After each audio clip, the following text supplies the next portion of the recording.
Is for the council to consider adding a new project, a capital improvement project, essentially the Parks and Recreation Corporation Yard, into the city's CIP and other related actions.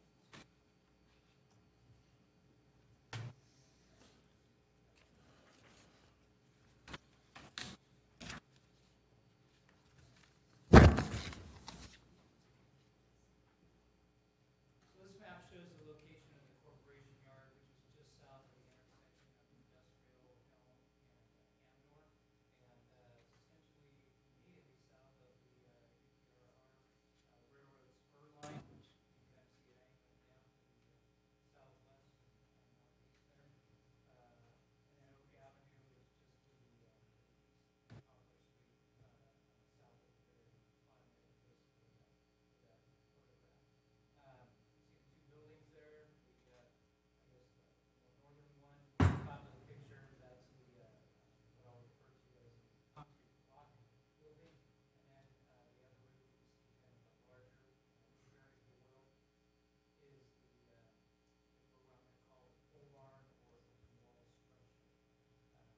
There's a green line on this map, which I'll get into a little bit later, but essentially what that is hopefully noting is the city owns that parcel where the green line is, the South Shore Corporation Yard.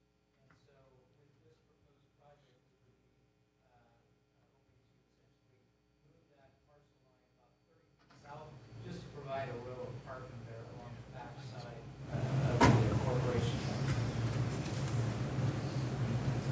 So a little bit of background about this, and the details are a little thin, so I'll admit off the top.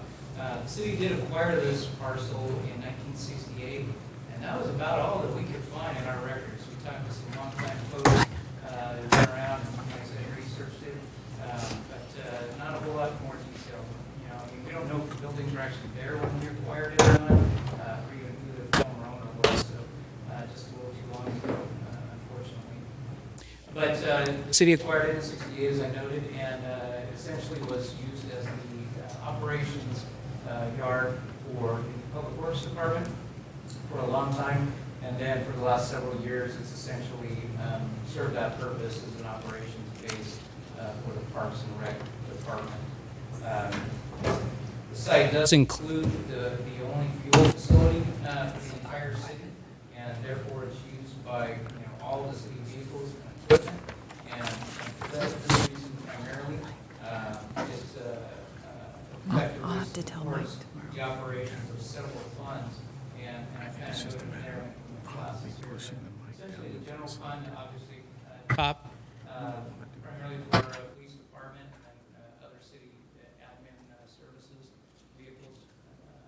And then parks, of course, is their base of operations. But that also includes the three lighting and landscape districts that we have, as well as the 2020 Community Facilities District that was formed, which is for additional developments that have come online since then and will continue to come online in future years. Enterprise funds, that's our water, sewer, wastewater, essentially storm, streets, transit. So all those different enterprise funds that facility is supporting to a degree. And then to the existing conditions, and as far as the site conditions go, I'll go through this, and I know you all had an opportunity to see this firsthand when we did some field visits and toured the site. But first off, where it exists, the pavement's in poor condition. There's several areas that are potholed, uneven. Other areas where there isn't pavement, there are gravel, and even in some cases there's native ground or dirt.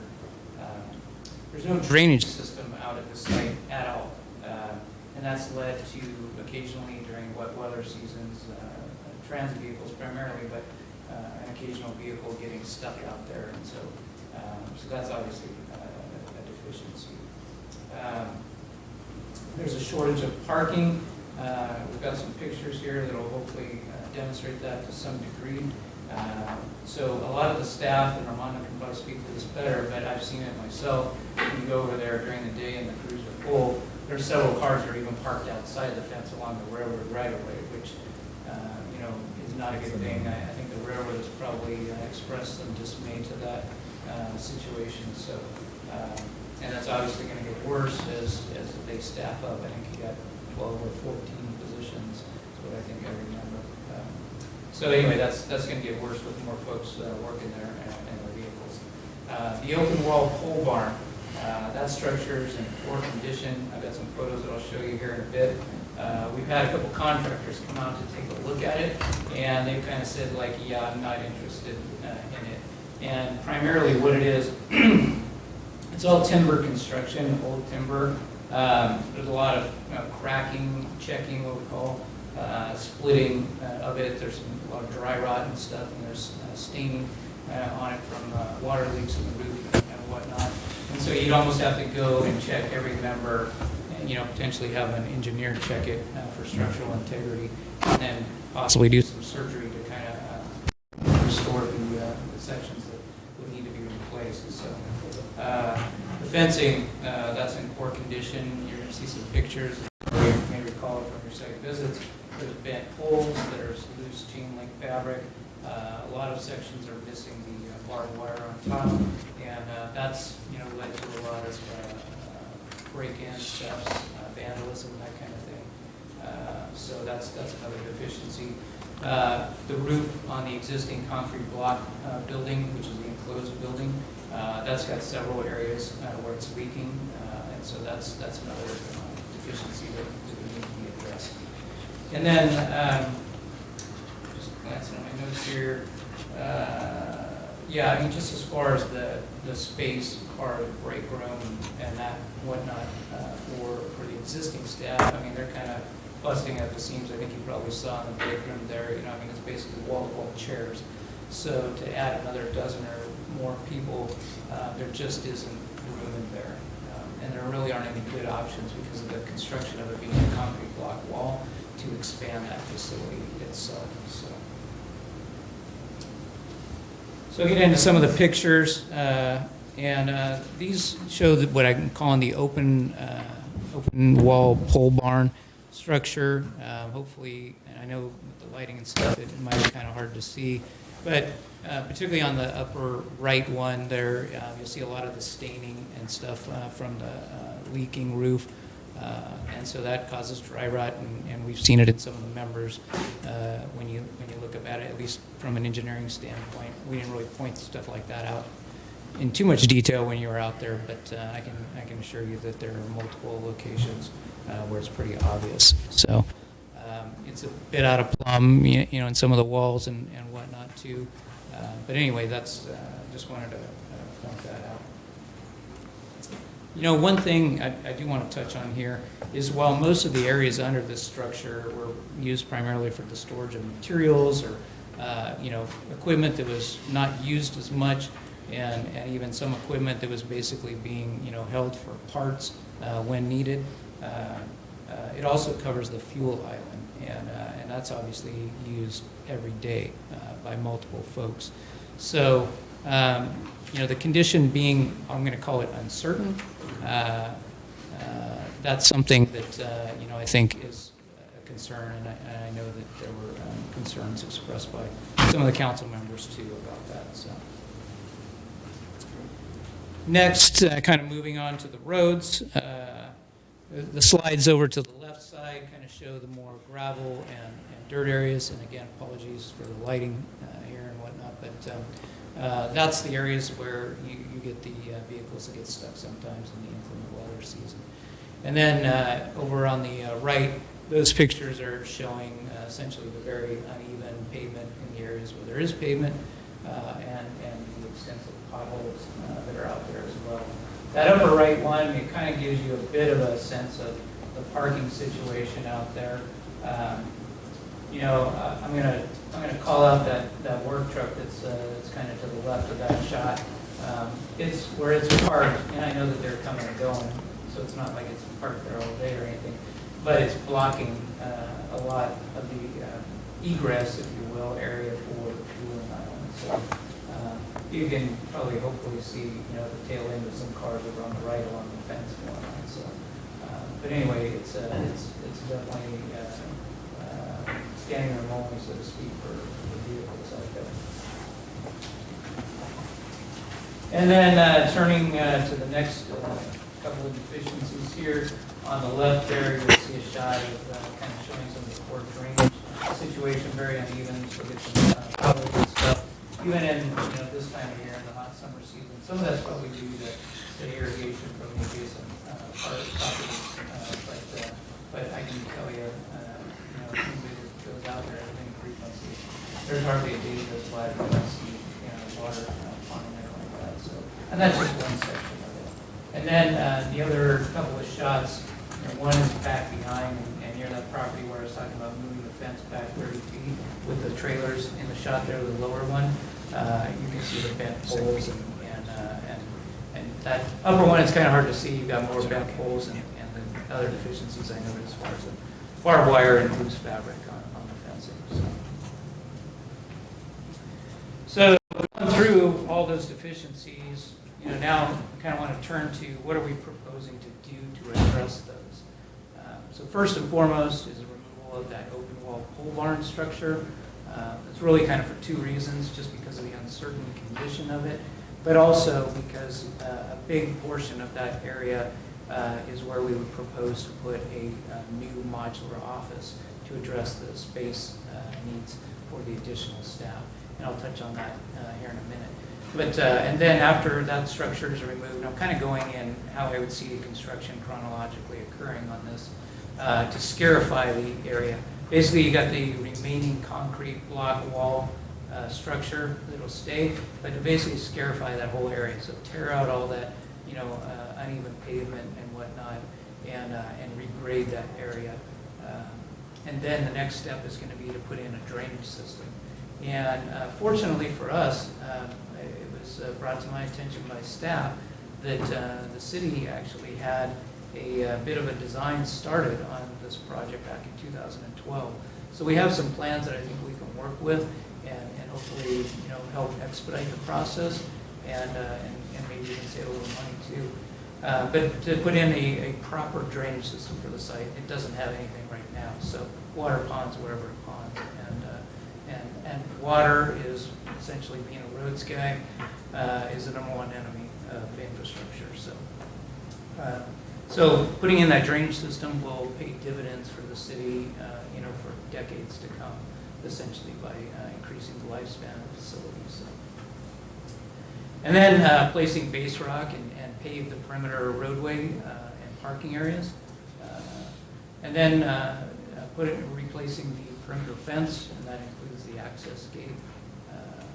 A new canopy for the fuel island is also included in what we've estimated here, because if we're removing that pole barn structure, we should have some kind of an all-weather canopy over the fuel island. So. I didn't really note it here, but there's also some exterior lighting. I mean, it's a very small item. It's kind of why it's not really getting its own bullet, but there's some exterior lighting involved.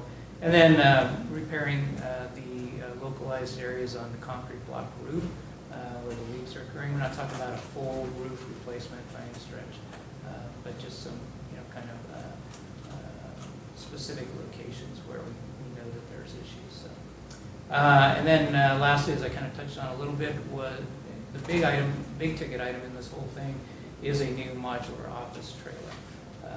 And again, that will serve the space needs for the staff, bathrooms, offices for the lead folks, and then kind of a break area and slash conference room training area for staff.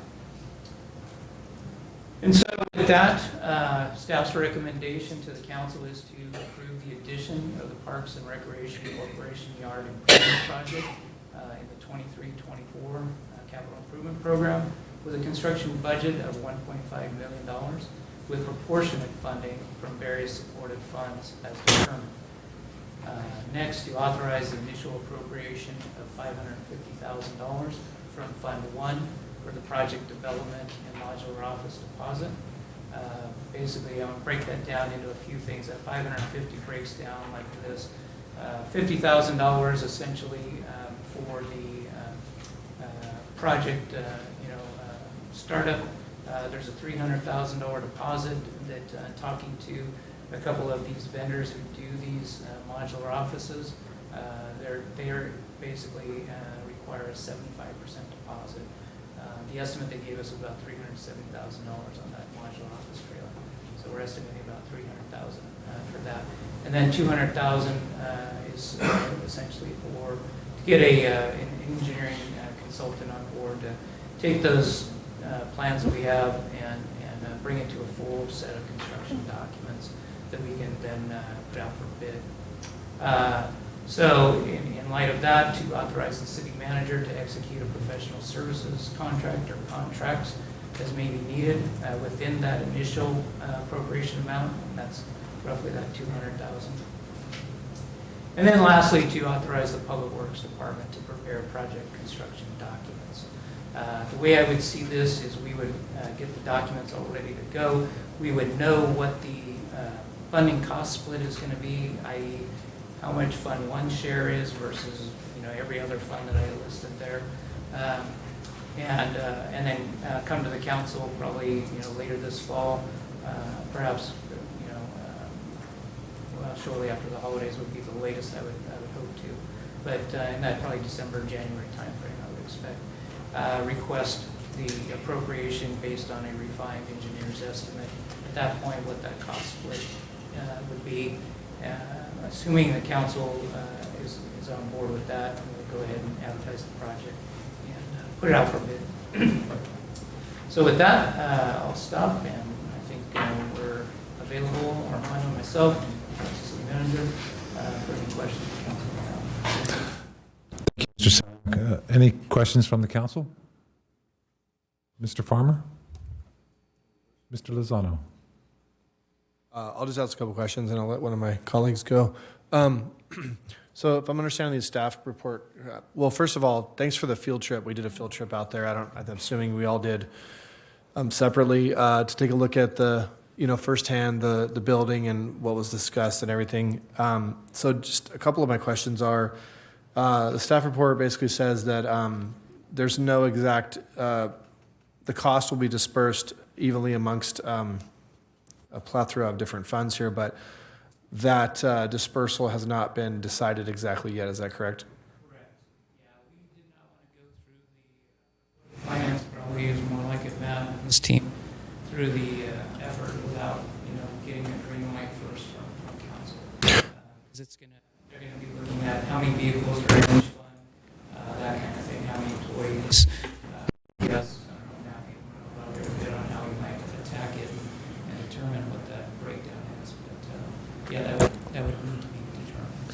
So just for the public, so for those of you understanding, this is not, this building is mainly housing, when people think Parks and Rec, they always think of the building up by the pool.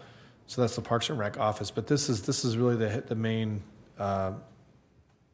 center for like the landscape crews for all their mowers, and I seen like a lot of our all our things like the Parks and Rec, like Christmas decor, like all kinds of stuff. It's all stored there. It's there's a lot of things I didn't realize how much was actually there. I hadn't been there in a while till I went over there, but just so the public knows what this building is. Is it, so basically what you're asking for tonight is for us to approve the moving forward of this project, and then you'll come back to council for approval of the dispersal of the funds as you guys come up with them at a later time. Of what do you think they'll be? So, yeah, yes, with a clarification, we are asking for an appropriate For the deposit, right. So with that, so how much is the office? So that's the 300 and something, that's the deposit on the office trailer? How big is the office trailer? Like how many square feet? So it's the exact same size as the one out at the market grounds. So it's a 3 wide trailer, 60 feet long, and I believe it is 36 feet wide. So 2,200 square feet? Does that sound about right? Wow, okay. Well, I guess that's right. I was just looking up the average cost to build a house in California. It says $300 per square feet, so that would be $648,000. So I just didn't realize it cost so much to build per square feet nowadays. It's crazy. That's nuts. Yeah. All right, that's all the questions I have right now. I do have a couple others, but I'm going to let my colleagues go. Thank you. Thank you. Mr. Lozano? Yeah, I want to thank you all for bringing us out there and showing us the facility. And just for public notice, I was one of the council members that was not real happy with the conditions out there. And so I think, for no significant improvements to be done from 1968, or we can't even really figure out whether we did significant improvements out there. My guess is that we haven't. I have a couple of questions, but one, I just want to ask the question again, and I think you answered it already. There is no drainage out there, so it's like a county, kind of being out in the county where there's just culverts and things like that.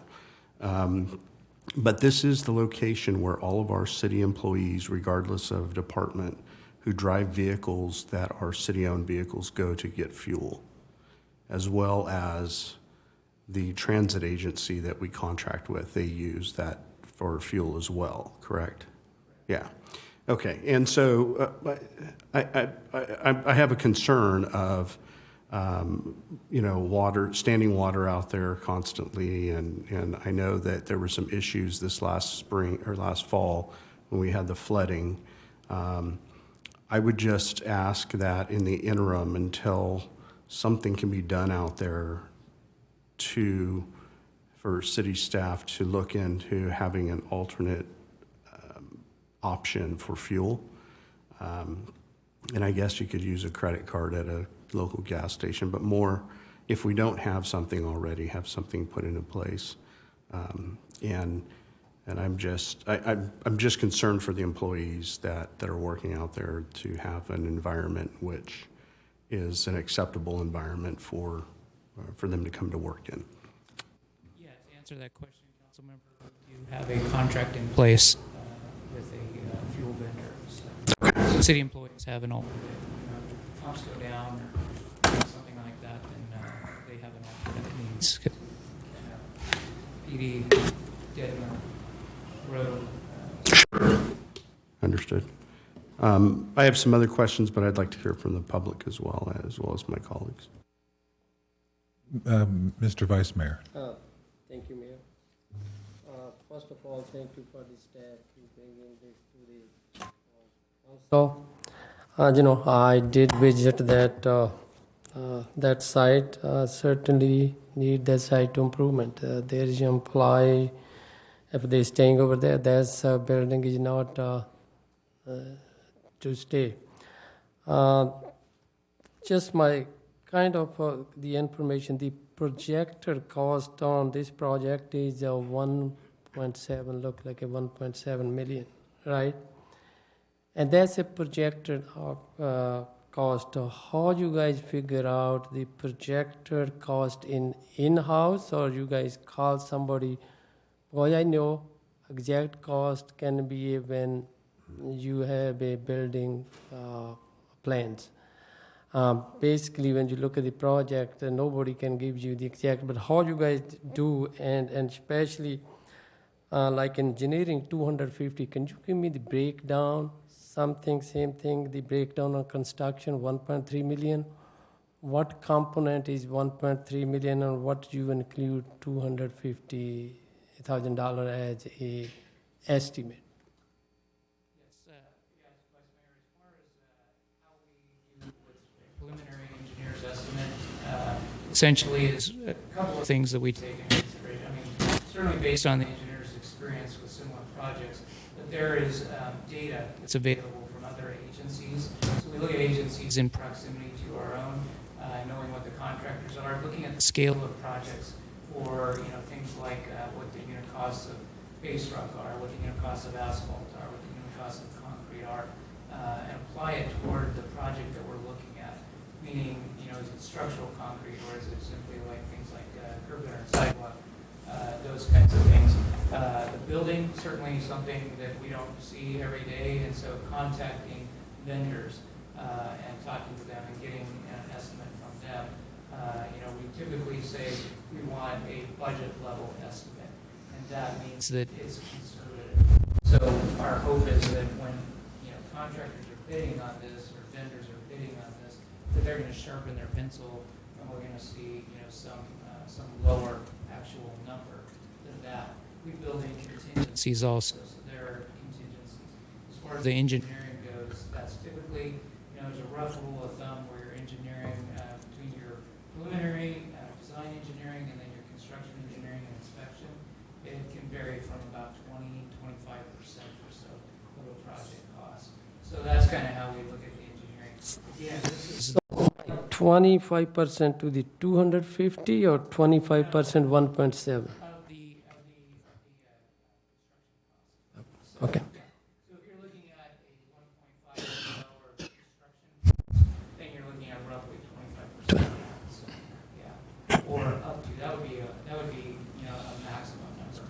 Again, you look at, okay, what are the elements of this project and how much inspection are they going to need? So a lot of it is drawn from experience, but again, it's also taken from other, what we call bid tab data. So other projects that other agencies